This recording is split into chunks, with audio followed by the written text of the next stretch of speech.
Hello everybody, welcome back to Gyandan. Today we're going to be looking at 100 things every designer needs to know about people. Suzanne M. Wednesday. How people think. The more uncertain people are, the more they defend their ideas.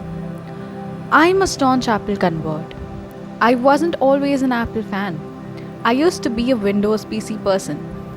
Realized that I go all the way back to when PCs first came out.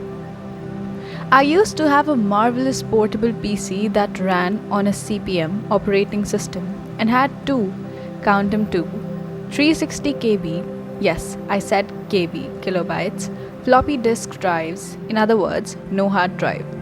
I was a PC person and not an Apple person. Apples were for teachers and then later for artsy people. That was not me.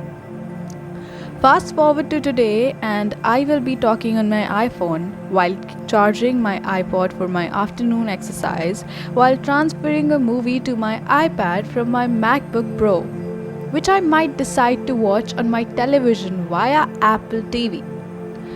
What the heck has happened here? I describe the story of how I changed my loyalty from PCs to Apple. In my book, Neuroweb Design, What Makes Them Click. It's a matter of starting with small changes and commitments and then growing to more loyalty. So you might be able to guess what happened when I went to dinner with a colleague who was showing me his Android phone. He loves his new Android phone and wanted to show me all the way it was as good as or better than my iPhone. I was totally uninterested in hearing about it.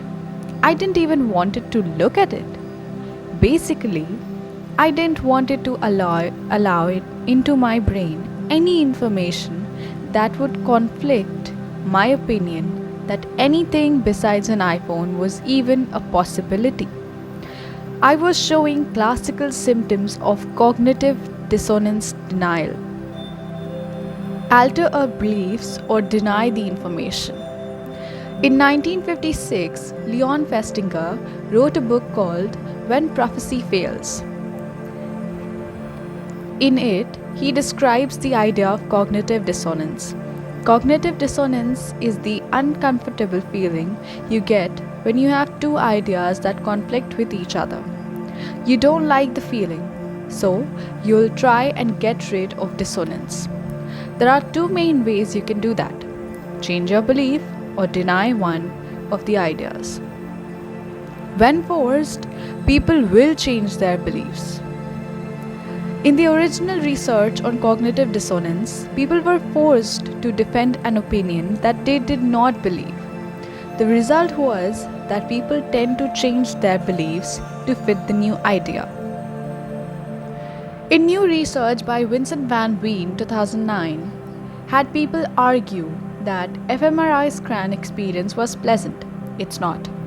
When forced to make statements that experience was pleasant, certain parts of the brain lit up: the dorsal anterior cingulate cortex and the anterior insular cortex. The more of these regions were activated, the more participant would claim that he did really think that fMRI was pleasant. When not forced, people dig in. There's another reaction that sometimes occurs. What if you're not forced to state that you believe something you don't?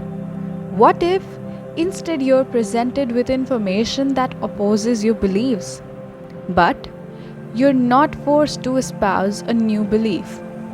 In these situations, the tendency is to deny the new information instead of changing your belief to fit. If uncertain, people will argue harder. David Gall and Derek Rucker 2010 recently conducted research where they used farming techniques to make people feel uncertain. For example, they told one group to remember a time when they were full of certainty, and other group to remember a time when they were full of doubt. Then they asked the participants whether they were meat eaters, vegetarians, vegans, or otherwise, how important this was to them, and how confident they were in their opinions. People who were asked to remember a time of uncertainty were less confident of their eating choices. However, when asked to write up their beliefs to persuade someone else to eat what they did, they could write more and stronger arguments than those who were certain of their choices. Gall and Rucker performed the research with different topics. For example, preference of a Mac versus PC computer, and found similar results. When people were less certain, they would dig in and argue even harder. Key takeaways: don't spend a lot of time trying to change someone's ingrained beliefs. The best way to change a belief is to get someone to commit to something very small. Don't just give people evidence that their belief is not logical or tenable or a good choice. This may backfire and make them dig even harder. To be continued. Thank you for watching the video. Like, share, subscribe.